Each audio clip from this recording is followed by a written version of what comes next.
Information আসছে, PCR কে বলবো একবার ওয়ালে প্লে করতে।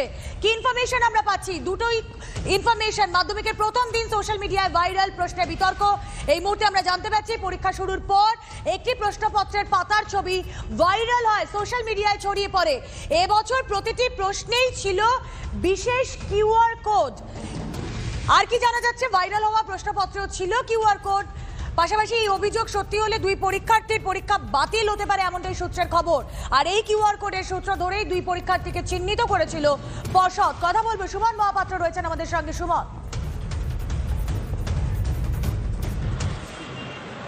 একেবারে দেখো, মাধ্যমিকের আজকে প্রথম দিন ছিল, একেবারে বজ্র আটুনি ছিল বলা চলে পরীক্ষা কেন্দ্রগুলিতে। 100 মিটারের মধ্যে পুলিশি প্রোটেকশন ছিল, কিন্তু তার মধ্যেও দেখা গেল যে মাধ্যমিক পরীক্ষা শুরুর কিছু সময় পর, ঘন্টাখানেকের মধ্যেই কিন্তু দেখা গেল যে একটি প্রশ্নের পাতা তা কিন্তু সোশ্যাল মিডিয়ায় ভাইরাল হয়ে গেল। সেই প্রশ্নের পাতার প্রথমে সত্যতা যাচাই করেনি TV9 বাংলা। পরবর্তীকালে পরীক্ষা শেষের পর দেখা যাচ্ছে সেই প্রশ্নের পাতার সঙ্গে হুবহু মিলে যাচ্ছে আসল যে প্রশ্নের পত্র, এবং পর্ষদ বিষয়টিকে অ্যাকনলেজ করেছে।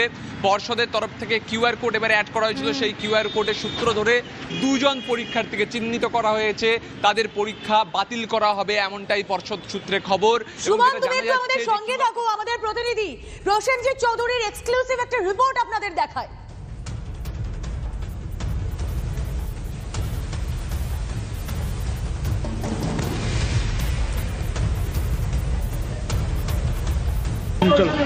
ডব্লিউটি ঠিকঠাক মতো। হ্যাঁ, কি নাম তোমার? অঙ্কিতা সাহা। কেমন হলো মাধ্যমিক?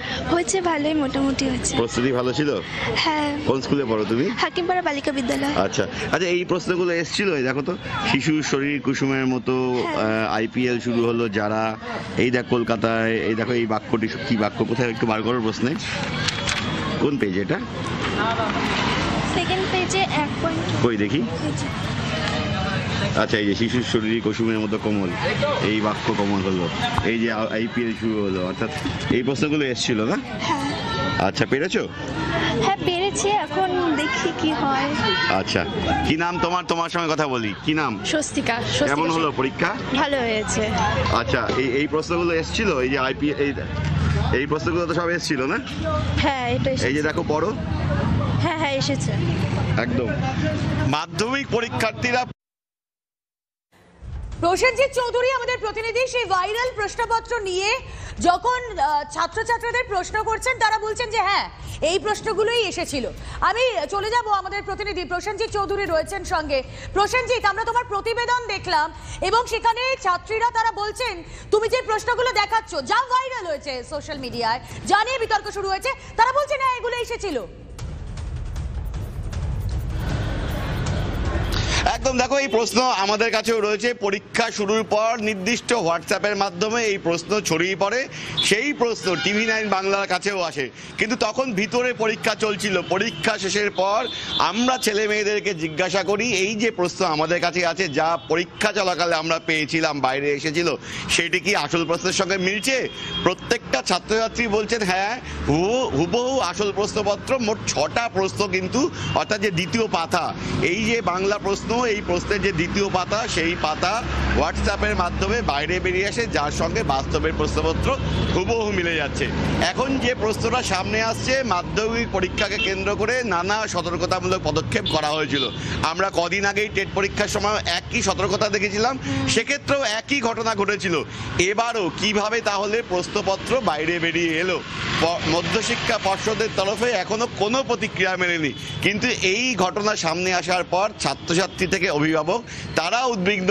তারা জানতে চাইছেন তাহলে কি হবে, এই পরীক্ষা কি বাতিল হবে, নাকি পর্ষদ, মধ্যশিক্ষা পর্ষদ জানাবে যে পরীক্ষা শুরুর আগে এই প্রশ্ন তো বাইরে আসেনি, পর্ষদ কি করবে পর্ষদের বিষয়। কিন্তু এটা পরিষ্কার, এই প্রশ্ন, যে প্রশ্ন পরীক্ষা চলাকালে বাইরে এসেছিল, পর্ষদের হাজারো সতর্কতামূলক পদক্ষেপ সত্ত্বেও বাইরে এসেছিল। প্রশ্নটা ঠিক এই জায়গাতে প্রসেনজিৎ, এত সতর্কতা থাকা সত্ত্বেও কিভাবে প্রশ্নপত্র ভাইরাল হয়? আমরা এই প্রথম মাধ্যমিকের ক্ষেত্রে এটা দেখছি না, আমরা এর আগেও দেখেছি পর্ষদ সতর্কতা অবলম্বন করে, কিন্তু সেই পরিস্থিতি তৈরি হয়। আবারও চলে যাবো, সুমন মহাপাত্র রয়েছেন আমাদের সঙ্গে। সুমন, আটুনি আমরা বলছি যে এই যে বজ্র আটুনির কথা, কিন্তু ফসকাগেরও হয়েই যাচ্ছে, তার আলাদা কোনো পরিস্থিতি আমরা দেখছি না। আমরা টেটের ক্ষেত্রেও দেখলাম, আমরা মাধ্যমিকের ক্ষেত্রে দেখলাম যে হয়তো এবার হবে না, কিন্তু কি হলো? দেখো, পর্ষদ বলার চেষ্টা করে যে তারা সর্বোচ্চ সুরক্ষা নিরাপত্তা ব্যবস্থার মধ্যে দিয়ে প্রশ্নপত্রকে নিয়ে গিয়ে একজন ছাত্র বা ছাত্রীর হাতে পৌঁছে দেয়, তারপর তিনি অসৎ উপায় অবলম্বন করে মোবাইল ফোন দিয়ে সেটি তুলে বাইরে পাঠিয়ে দেন, বা কোনো এই পরীক্ষা কেন্দ্রের সঙ্গে যুক্ত কোনো শিক্ষক বা কেউ তারাও এই সঙ্গে যুক্ত থাকতে পারেন, এরকম একটা দাবি উঠে আসে। কিন্তু মোবাইল ফোন নিয়ে তো পরীক্ষা কেন্দ্রে প্রবেশাধিকার নেই, তাহলে নিরাপত্তার ফাঁকটা ঠিক কোথায় থেকে যাচ্ছে এই প্রশ্ন উঠছে। তবে পর্ষদ এবার যেটা করেছিল রুমেলা, প্রত্যেকটি প্রশ্নে, মানে প্রত্যেকটি পাতায় নয়, প্রত্যেকটি প্রশ্নের পাশে একটি করে কিউআর কোড দিয়ে রেখেছিল, যাতে এই ধরনের ঘটনা ঘটলে লোকেট করা সম্ভব হয় কার প্রশ্নপত্র এটি, কোন স্কুলের প্রশ্নপত্র। সেভাবেই কিন্তু লোকেট করে দুজন পরীক্ষার্থীকে চিহ্নিত করা গিয়েছে এবং তাদের পরীক্ষা যতদূর সম্ভব বাতিল করে দিতে চলেছে পর্ষদ, এবং তারা বলতে চাইছে যে ভবিষ্যতে এই ঘটনা ঘটলে আবারও কিন্তু পরীক্ষার্থীদের পরীক্ষা বাতিল হবে। দেখো সুমন, একটা প্রশ্নের পাশে কিউআর কোড দেওয়া রয়েছে, যা থেকে কারা এটা করছে, কোথা থেকে এই কাজ হচ্ছে সেটা চিহ্নিত করা সম্ভব হয়।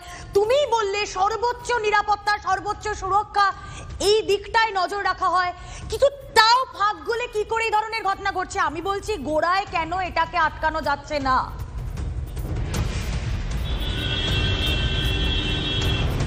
দেখো, পর্ষদ বলছে যে তারা নিরুপায়, তারা সর্বোচ্চ যে নিরাপত্তা ব্যবস্থা যেভাবে করা উচিত, যেভাবে ত্রিস্তরীয় বলয় রাখা উচিত সেভাবে রাখছে, কিন্তু তারপরেও কিভাবে পরীক্ষা কেন্দ্রে একজন পরীক্ষার্থী মোবাইল নিয়ে ঢুকে যাচ্ছেন, তাকে কে মদত করছে? তাহলে কি পর্ষদের কর্মকাণ্ডের সঙ্গে জড়িত কোনো ব্যক্তি যারা জেলা স্তরে রয়েছেন তারা কি এতে সাহায্য যোগাচ্ছেন, মদত যোগাচ্ছেন? এই প্রশ্ন কিন্তু উঠে যাচ্ছে। এবং একেবারে নির্দিষ্ট প্রশ্ন, রুমেলা তোমার সঠিক প্রশ্ন, যে এত নিরাপত্তার পরেও কি করে একজন পরীক্ষার্থী সে প্রশ্ন বা পত্র মোবাইলে ছবি তুলে পাঠাতে পারে? মোবাইল নিয়ে সে প্রবেশ করলো কি করে? তাকে তো প্রথমে ফ্রিস্কিং এর মধ্যে দিয়ে যেতে হবে, তাকে চেক করা হবে, যেখানে বারবার করে বলা হচ্ছে এই নিয়ম মানতে হবে, তারপরেও কি করে মোবাইল নিয়ে একজন প্রবেশ করছে? এই কিন্তু বড় সড় প্রশ্ন চিহ্ন উঠে গেল মাধ্যমিক পরীক্ষাকে কেন্দ্র করে। একেবারে সুমন, তুমি আমাদের সঙ্গে থাকো। আরো একবার আপনাদেরকে জানিয়ে রাখি, আজই ছিল মাধ্যমিকের প্রথম দিন, আর সোশ্যাল মিডিয়ায় প্রশ্ন ভাইরাল, তা নিয়ে বিতর্ক শুরু হয়েছে। পরীক্ষা শুরুর পরই প্রশ্নপত্রের একটি পাতা, যেটা আপনারা দেখছেন টিভি9 বাংলার পর্দায় এক্সক্লুসিভলি, একবার দেখুন সেই প্রশ্নপত্র। দেখুন, যেই প্রশ্নপত্রের পাতা তার ছবি ভাইরাল হয়, আপনারা দেখতে পাবেন। আমি পিসিআরকে বলবো একটু ফুল স্ক্রিনে যদি ছবিটা দেখানো যায়, তাহলে আপনারা বুঝতে পারবেন প্রতিটা প্রশ্নের পাশে একটা বিশেষ কিউআর কোড রয়েছে, যাতে চিহ্নিত করা সম্ভব হয়। ভাইরাল হওয়া প্রশ্নপত্র, সেখানেও কিউআর কোড রয়েছে, আর এই কিউআর কোড স্ক্যান করেই তার সূত্র ধরে দুই পরীক্ষার্থীকে চিহ্নিত করা সম্ভব হয়েছে, চিহ্নিত করেছে পর্ষদ। অভিযোগ যদি সত্যি হয়, তাহলে দুই পরীক্ষার্থীর পরীক্ষা বাতিল হতে পারে। খবর পর্ষদ সূত্রে। পরীক্ষায় আসা প্রশ্নের সঙ্গে হুবহু মিলে যাচ্ছে ভাইরাল প্রশ্নপত্র, এমনটাই দাবি পরীক্ষার্থীদের। আমাদের প্রতিনিধি প্রসেনজিৎ চৌধুরী রয়েছেন সঙ্গে। প্রসেনজিৎ, একদম দেখো, যে কথাটা তুমি এবং সুমন বলছিল, যে পরীক্ষা চলাকালে এই প্রশ্নপত্রের যে 6টা প্রশ্ন তা কিন্তু বাইরে চলে আসে এবং দ্রুত ঝড়ের বেগে কার্যত ছড়াতে শুরু করে। তাহলে কি প্রশ্ন লিক হয়ে গেল?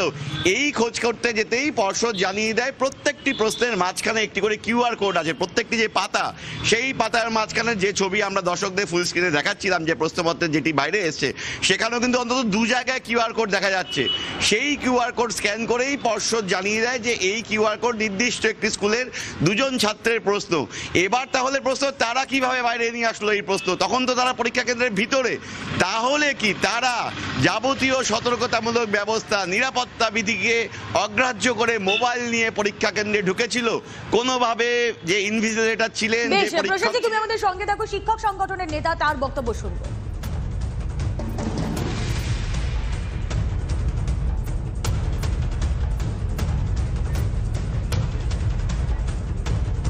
প্রথম দিনের পরীক্ষাতে প্রথম ভাষা যে বাংলা পরীক্ষা,